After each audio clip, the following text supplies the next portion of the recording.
the man of the hour.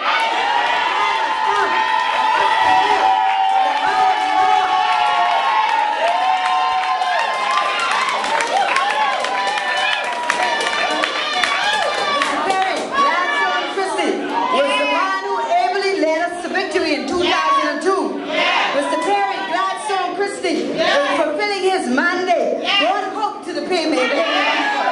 Mr. Perry Gladstone Christie provided opportunities for all Bahamians, no matter what your color, no matter what your status. He believes in the Bahamian people, he loves the Bahamian people. Give it up for Mr. Perry Gladstone Christie.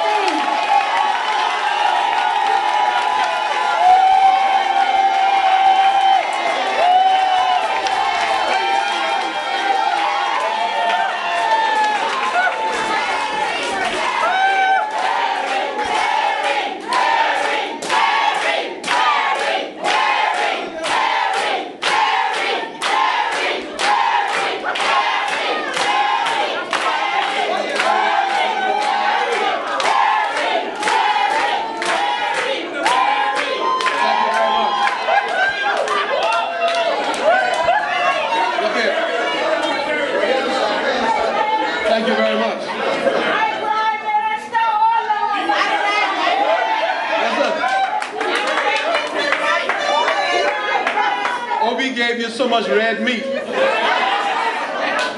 Had y'all howling and jumping and the only point though, since he said Nico was the Vice Minister of Tourism, I don't know why he didn't take what Glenna said and said Kenneth was the Vice Minister of Housing.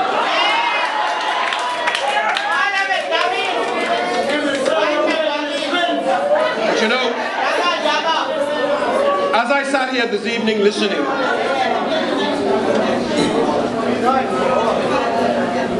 I thought of how the Ingram government fought the last campaign and the things they told the Bahamians about us.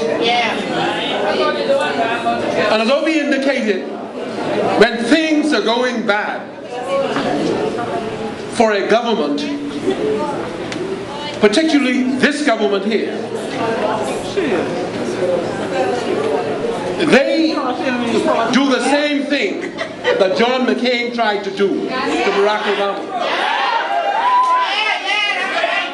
When they recognized, and we saw as Bahamians this playing out on the TV set.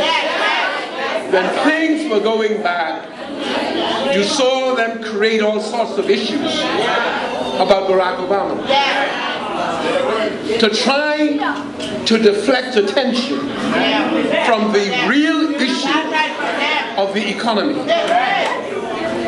And I want to be able to begin by saying to you that we are facing some very troubling times. And yes, when Ingram was trying to become Prime Minister in the 90s, and the country under Pinling was faced with trying conditions, Ingram tried to put the blame on Pinling and the PLP. Today, when the same situation now applies to him, he very easily says, it's a world problem, it's a world problem, it's an American problem, and we'll get better when America gets better. The fact of the matter is, the F&M came to power saying they were better at governing than the PLP.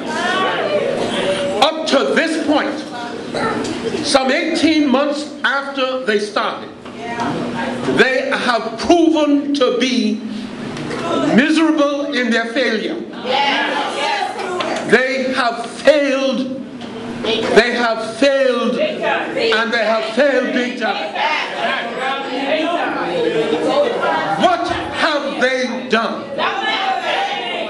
What initiatives have they taken? No. What they have done is to stop, suspend, delay, and destroying. And delete. But I want to ask ourselves really the question tonight about why has Hubert Ingram and his government refused or demonstrated an unwillingness to speak to Bahamians nationally about this problem that we face. Why has he waited until next week? Why?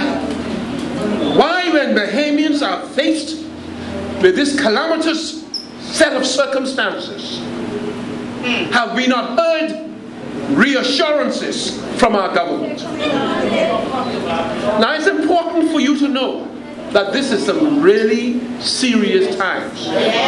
Our economy is in fact fueled mainly by the tourism industry, mainly by the United States of America, which produces some 80% plus of the people who come here. And yes, when circumstances are bad in the United States of America, at some stage it sets in the Bahamas. On top of that, the Bahamas has been able to benefit, particularly under my government, from what we call investment, capital inflows. Many billions of dollars coming in to be invested in the Bahamas. That has stopped. Now, I want just to tell you what was in the New York Times over the last 48 hours. They said the jobless rate in the United States has jumped to a 14-year high. They said workers are now facing difficulties that will last for an indeterminate period of time.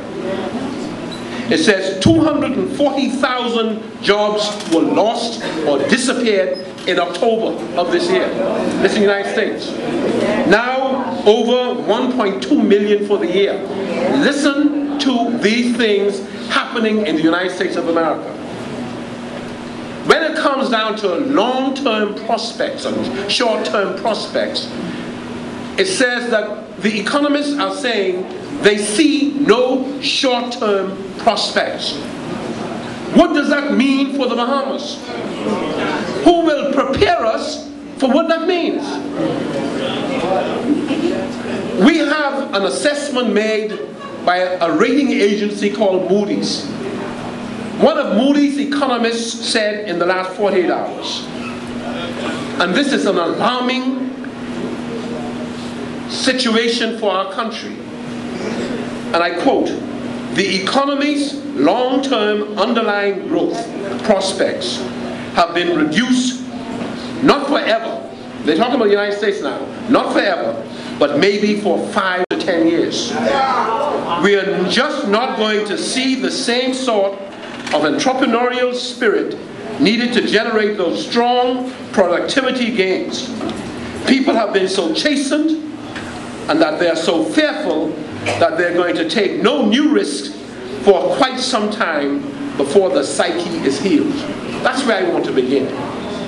I want to begin with a set of circumstances that our country is now facing dire potential economic consequences.